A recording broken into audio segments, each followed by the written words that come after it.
നമസ്കാരം. മലയാളി വാർത്ത ഇൻസൈഡിലേക്ക് സ്വാഗതം. കഴിഞ്ഞ ദിവസം രാഹുൽ മാങ്കൂട്ടത്തിലിട്ട ആ ഒരു വീഡിയോ, 8 മിനിറ്റ് ദൈർഘ്യമുള്ള ആ ഒരു വീഡിയോ എത്തേണ്ടടുത്ത് എത്തി, കൊള്ളേണ്ടടുത്ത് കൊണ്ടു. അതിനുള്ള impact, every action there is an opposite and equal reaction എന്ന് നമ്മൾ കേട്ടിട്ടില്ലേ? അതുപോലെയുള്ള റിയാക്ഷൻ ഇതാ വന്നിരിക്കുകയാണ്.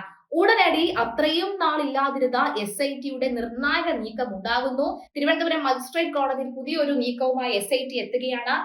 കോടതിയിൽ 17-ാം തീയതി രാഹുൽ മാങ്കൂട്ടം ഹാജരാകണമെന്നൊരു നീക്കം വരുന്നു. അതായത് പറഞ്ഞു വരുന്നത്, ഫെനി നയനാൻ കഴിഞ്ഞ ദിവസം സമൂഹ മാധ്യമങ്ങളിലൊക്കെ തന്നെ ഈ അതിജീവിതമാരുടെ ചില പേരുകൾ അടക്കം, അല്ലെങ്കിൽ അതിജീവിതമാരുടെ പേരുകളും വിവരങ്ങളും വ്യക്തി വിവരങ്ങളും അറിയുന്ന തരത്തിലടക്കമുള്ള രീതിയിൽ ഒരു പോസ്റ്റ് ഇട്ടിരുന്നു. ആ പോസ്റ്റ് മനഃപൂർവ്വം ഫെനി നയനാനെ കൊണ്ട് രാഹുൽ മാങ്കൂട്ടത്തിലാണ് ഇടിയിച്ചത് എന്നുള്ള വലിയ കണ്ടുപിടുത്തം SIT നടത്തിയിരിക്കുകയാണ്. അതിന്റെ ഫലമായിട്ടാണ് SIT ഇപ്പോഴിതാ കോടതിയിലേക്ക് എത്തിയിരിക്കുന്നത്. കോടതി 17-ാം തീയതി രാഹുൽ മാങ്കൂട്ടം ഹാജരാകണമെന്ന് പറയുന്നു.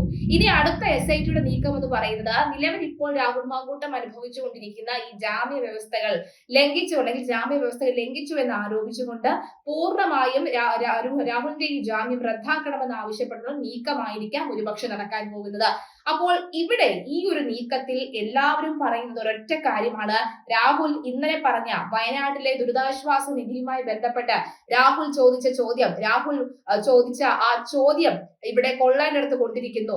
778 കോടി രൂപ കൊണ്ട് സർക്കാർ എന്തു ചെയ്തു എന്ന രാഹുലിന്റെ ചോദ്യം, ഡിവൈഎഫ്ഐ പ്രവർത്തകർ സമാഹരിച്ച തുക കുറച്ചധികം നാളുകൾക്ക് ശേഷം മുഖ്യമന്ത്രിക്ക് അക്കൗണ്ടിലേക്ക് കൈമാറിയത് എന്തുകൊണ്ട്, പലിശ അത് എവിടെ പോയി എന്നൊക്കെയുള്ള നിർണായകമായ ചോദ്യം. 178 വീടുകൾ കൈമാറുന്ന ചടങ്ങ് മാത്രം നടത്തി, അതൊരു PR വർക്ക് മാത്രമാണ്. ഒരു വീട്ടിൽ പോലും ആളുകൾക്ക് താമസിക്കാൻ കഴിയുന്നില്ല എന്ന വാസ്തവം വിളിച്ചു പറഞ്ഞതുകൊണ്ട്, ഒരു വീട്ടിൽ പോലും ആൾ താമസമില്ല എന്ന സത്യം വിളിച്ചു പറഞ്ഞതുകൊണ്ട്, 299 കോടി ടൗൺഷിപ്പിൽ നീക്കി വെച്ചു എന്നും അത് ടെൻഡർ ഇല്ലാത്ത ഊരാളിങ്കലിന് കൊടുത്തു എന്ന സത്യം വിളിച്ചു പറഞ്ഞതുകൊണ്ടും ഒക്കെയാണോ SIT പെട്ടെന്ന് മുളച്ചു പൊന്തി ഈ ഒരു നീക്കം നടത്തിയത് എന്ന ചോദ്യമാണ് സമൂഹ മാധ്യമങ്ങളിൽ ഉയരുന്നത്.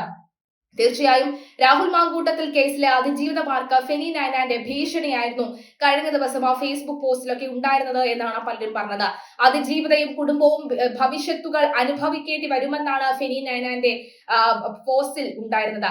രണ്ടാമത്തെ അതിജീവിതയെ നാടകക്കാരി എന്നും ഫെനി അധിക്ഷേപിച്ചിരുന്നു. അതിജീവിതമാർ വ്യാജ പരാതിക്കാരികളാണ് എന്നും ഫെനി നയനാൻ ആക്ഷേപിച്ചു. ഫേസ്ബുക്കിലൂടെയായിരുന്നു ഫെനി നയനാന്റെ പ്രതികരണം.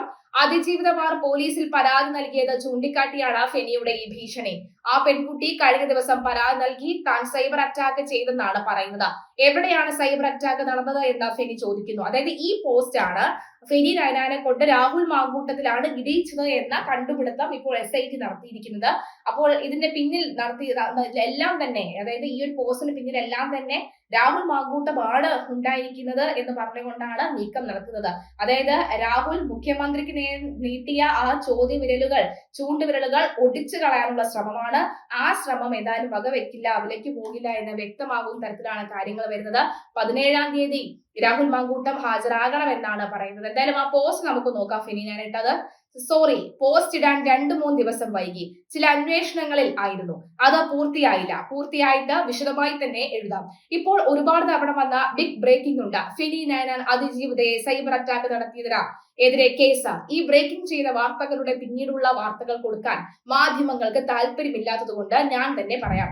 കാനഡയിലുള്ള പരാതിക്കാരി എനിക്കെതിരെ കേസ് കൊടുത്തു. അത് വലിയ വാർത്തയായി. പോലീസ് ആ കേസ് അന്വേഷിച്ചിട്ട് അതിൽ കഴമ്പില്ല എന്ന് കണ്ടെത്തി അവരത് അർഹിക്കുന്ന കുപ്പയിൽ വലിച്ചെറിഞ്ഞു. ഞാൻ മുനിസിപ്പാലിറ്റി തെരഞ്ഞെടുപ്പിൽ മത്സരിച്ചപ്പോഴാണ് എന്റെ ജീവിതത്തിൽ ഞാൻ കണ്ടിട്ടോ മിണ്ടിയിട്ടോ ഇല്ലാത്ത ബാംഗ്ലൂർ പഠിക്കുന്ന ഒരു പെൺകുട്ടി, ഞാൻ അതിനെ തട്ടിക്കൊണ്ടു പോവുകയും ഒരു ഹോം സ്റ്റേയിൽ എത്തിക്കുകയും ചെയ്ത് അവിടെ വെച്ച് രാഹുൽ MLA പീഡിപ്പിച്ചു എന്ന കള്ളക്കേസ് കൊടുത്തത്. അത് അന്ന് വലിയ വാർത്തയാവുകയും എന്റെ തെരഞ്ഞെടുപ്പിനെ പോലും ബാധിക്കുകയും ചെയ്തു. അത്ര ഗുരുതരമായ ഒരു ആരോപണമായിട്ട് കൂടി എന്നെ ഒരു വട്ടം പോലീസ് കാര്യങ്ങൾ അന്വേഷിച്ചതല്ലാതെ പ്രതിയാക്കിയില്ല എന്ന് പറയുമ്പോൾ തന്നെ ആ പരാതിയിലെ കള്ളത്തരം മനസ്സിലായല്ലോ. ആ പെൺകുട്ടി കഴിഞ്ഞ ദിവസം വീണ്ടും പരാതി കൊടുത്തിരിക്കുന്നു, ഞാൻ അതിനെ സൈബർ അറ്റാക്ക് ചെയ്തു എന്ന. എവിടെയാണ് സൈബർ അറ്റാക്ക് നടന്നത്? അന്നു ഞാൻ പറഞ്ഞത് ഒരിക്കൽ കൂടി പറയുന്നു, ഈ പുകമറയും മുഖം മൂടിയും ഉടനെ അഴിയും. എനിക്കെതിരെ കള്ളക്കേസ് കൊടുത്ത താങ്കളെ നിയമപരമായി പൊതുസമൂഹത്തിന് മുന്നിൽ തുറന്നു കാണിക്കും. അപ്പോൾ ഈ വ്യാജ ഐഡന്റിറ്റിയും പോലീസ് ബന്ധവും ബാംഗ്ലൂർ സ്ഥിരതാമസക്കാരി എന്ന നാടകവും ഒക്കെ പൊളിക്കും. രണ്ടാമത്തെ പരാതിക്കാരിയോട് പറയാം, ആരൊക്കെ ഈ കേസ് വിട്ടാലും ഞാൻ വിടില്ല. ഒരു വ്യാജ പരാതി കൊടുത്താൽ ഉണ്ടാകുന്ന എല്ലാ ഭവിഷ്യത്തും താങ്കളും താങ്കളുടെ കുടുംബവും നന്നായി അറിയും. ഇന്ന് പ്രോത്സാഹിപ്പിക്കുന്നവർ അന്ന് കൂടെ കാണില്ല. അപ്പോൾ ഇനി നമ്മൾ നേരിട്ട് കാണും. ഇതാണ് രാഹുൽ മാങ്കൂട്ടം പറയിപ്പിച്ച് ഫെനിയെ കൊണ്ട് എഴുതിച്ചത് എന്നാണ് പറയുന്നത്. അപ്പോൾ അതിജീവിതമാരെ വലിച്ചു കീറുന്ന തരത്തിൽ അല്ലെങ്കിൽ ഭീഷണിപ്പെടുത്തി എന്നൊക്കെയാണ് പറയുന്നത്.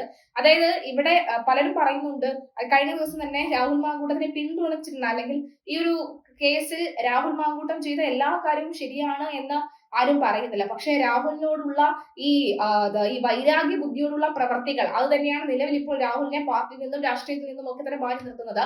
പക്ഷെ എന്നാലും രാഹുൽ ശക്തമായി തന്നെയാണ് കഴിഞ്ഞ ദിവസം ആ ചോദ്യവുമായി വന്നത്. അപ്പോൾ ഈ കറിക്ക് കുറച്ചുകൂടി മസാല ചേർത്ത് കൊടുക്കാൻ വേണ്ടിയ രാഹുലിന്റെ ഈ ഒരു കേസ് തന്നെ ഇപ്പൊ പൊങ്ങി വന്നത്. എന്തായാലും ജനങ്ങൾ അത് പൂർണ്ണമായും തള്ളിക്കളയുന്ന ഒരു സാഹചര്യം ഉണ്ടാവുകയാണ്. എന്തായാലും 17-ാം തീയതി രാഹുൽ മാങ്കൂട്ടം കോടതിയിൽ ഹാജരാകുമോ ഇല്ലയോ, ഹാജരായി കഴിഞ്ഞാൽ എന്തൊക്കെ നീക്കമായിരിക്കും നടക്കുക എന്ന് കാത്തിരുന്നു കാണാം. ദിവസവുമായി ബന്ധപ്പെട്ടാണ് കഴിഞ്ഞ ദിവസം മുഖ്യമന്ത്രി ദുരിതാശ്വാസ നിധിയിലേക്ക് എത്തിയ 778 കോടി രൂപയുടെ സർക്കാർ എന്ത് ചെയ്തു എന്നായിരുന്നു രാഹുൽ മാങ്കൂട്ടം പ്രധാനമായും ചോദിച്ചത്. ടൗൺഷിപ്പിലെ വീടുകൾ കൈമാറ്റം ചെയ്തുകൊണ്ട് നടത്തിയ ചടങ്ങ് വെറും PR വർക്ക് ആയിരുന്നുവെന്നും വയനാട്ടിൽ സർക്കാർ കൈമാറിയ 178 വീടുകളിൽ ഒന്നിൽ പോലും ആളുകൾക്ക് താമസിക്കാൻ കഴിയുന്നില്ല എന്നും പാലക്കാട് MLA ഫേസ്ബുക്കിൽ പങ്കുവച്ച വീഡിയോയിൽ പറയുന്നുണ്ട്. വയനാട് ദുരിതബാധിതരുമായി ബന്ധപ്പെട്ട ഫണ്ട് സമാഹരണം ഉൾപ്പെടെയുള്ള വിഷയങ്ങൾ ചോദ്യങ്ങൾ ഉണ്ടാവണം.